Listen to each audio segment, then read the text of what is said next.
Bismillahirrahmanirrahim. Alhamdulillahirabbil alamin. Wassalatu wassalamu ala asyrafil anbiya wal mursalin sayyidina wa maulana Muhammadin wa ala alihi wa sahbihi ajmain, amma ba'd. Berjumpa kembali dalam pembacaan kitab Madhafi Sya'ban. Kita akan melanjutkan pembacaan kita tentang Fadail Quran atau keutamaan Al-Quran. Sekarang kita sampai kepada man yuhibbul Quran fa innallaha yuhibbuh. Barang siapa yang mencintai Al-Quran, maka sesungguhnya Allah mencintai dia. Jika kita memiliki kecenderungan kepada Al-Quran, maka ketahuilah bahwasanya Allah Subhanahu wa ta'ala sedang cenderung kepada kita. Jika kita memiliki hubungan dengan Al-Quran, maka Allah sedang terhubung dengan kita. Ketika kita senang membaca Al-Quran, maka ketika itu Allah senang kepada kita. Jika kita cinta kepada Al-Quran, maka pada saat itu pula Allah sedang mencintai kita. Jadi Al-Quran menjadi barometer kecintaan kita kepada Allah dan menjadi barometer kecintaan Allah kepada kita. Jika kita mencintai Al-Quran, senang baca Al-Quran, mengamalkan apa yang ada dalam Al-Quran, berarti kita sedang mencintai Allah. Begitu pula ketika kita sedang mencintai Al-Quran, berarti Allah sedang mencintai kita. An Ibnu Mas'ud radhiyallahu anhu marfu'an, man ahabba ay yuhibbahu Allah wa rasuluhu falyanzur, fa in kana yuhibbul Quran fa yuhibbullah wa rasuluhu. Dari Abdullah bin Mas'ud radhiyallahu an, barang siapa yang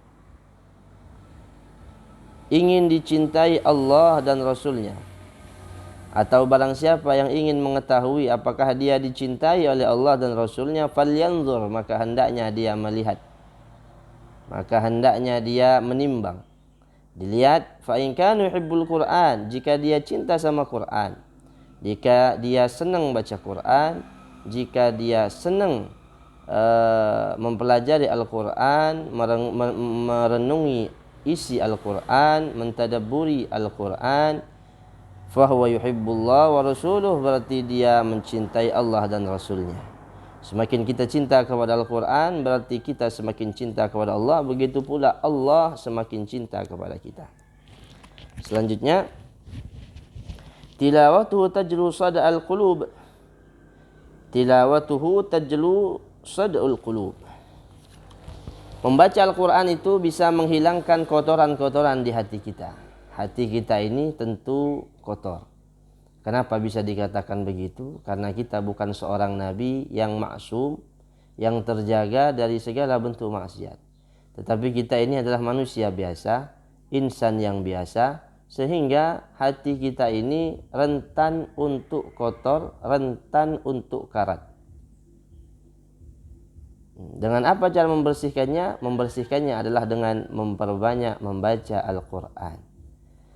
An Ibnu Umar radhiyallahu anhu maqal, qala Rasulullah sallallahu alaihi wasallam, inna hadhil qulub tasda'u kama yasda'ul hadid. Qalu fama jala'uha? Qala tilawatul Quran. Dari Ibnu Mas'ud, dari Ibnu Umar radhiyallahu anhuma qala, bersabda Rasulullah SAW, sesungguhnya hati ini berkarat sebagaimana besi yang berkarat. Hati manusia bisa berkarat dengan banyaknya dosa. Melihat maksiat, melihat mendengar kemaksiatan, mengucapkan kemaksiatan. Intinya ketika kita melakukan dosa, maka hati kita ada nuqtah sauda. Hati kita terkotori dengan titik-titik hitam. Bagaimana cara membersihkannya? Cara membersihkannya adalah, qalu, maka sahabat bertanya, fama jala'uha ya Rasulullah, bagaimana cara menghilangkan karat-karat di hati kita itu, kotoran-kotoran di hati kita itu? Qala, maka Rasulullah menjawab, tilawatul Quran, dengan memperbanyak membaca Al-Quran. Semakin banyak kita membaca Al-Quran, maka hakikatnya kita sedang membersihkan hati kita. Kita sedang menyikat hati kita, kita sedang menyapu hati kita, kita sedang mengepel hati kita, sehingga hati kita kembali bersih daripada kotoran-kotoran yang melekat di hati-hati kita. Sehingga jika semakin banyak kita membaca Al-Quran, maka hati kita semakin bersih dan semua anggota badan kita pun akan menjadi baik. Karena inti daripada manusia itu adalah hatinya. Ala inna fil jasadi mudghah idza salahat salahal jasadu kulluh wa idza fasadat fasadal jasadu kulluh ala wa hayal qalb. Kata Nabi, ketahuilah bahwasanya di dalam tubuh manusia itu ada segumpal daging, yang mana jika daging itu baik maka semuanya baik. Segumpal darah, jika segumpal darah itu baik maka semua akan menjadi baik. Tangannya baik, lisannya baik, yang keluar dari lisannya baik, matanya akan melihat kepada yang baik, telinganya akan mendengar sesuatu yang baik, kakinya akan melangkah ke tempat yang baik, tangannya akan melakukan sesuatu yang baik, akan menulis sesuatu yang baik, menulis status-status yang baik, nge-share status-status yang baik.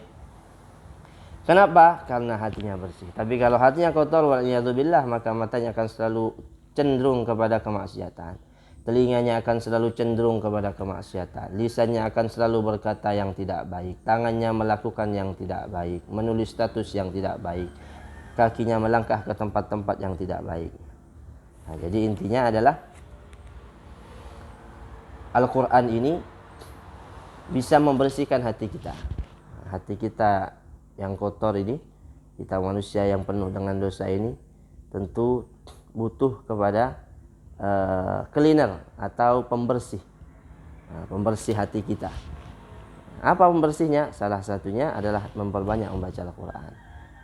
Mari memperbanyak membaca Al-Quran supaya hati kita dibersihkan oleh Allah Subhanahu wa Ta'ala daripada sifat-sifat yang tidak baik, dengki, hasud, iri dan lain semacamnya, sehingga kita termasuk kepada illa man atallah biqalbin salim, orang-orang yang hatinya selamat, orang-orang yang hatinya bersih daripada sifat-sifat yang tidak baik, sehingga kelak kita akan diselamatkan oleh Allah Subhanahu wa Ta'ala.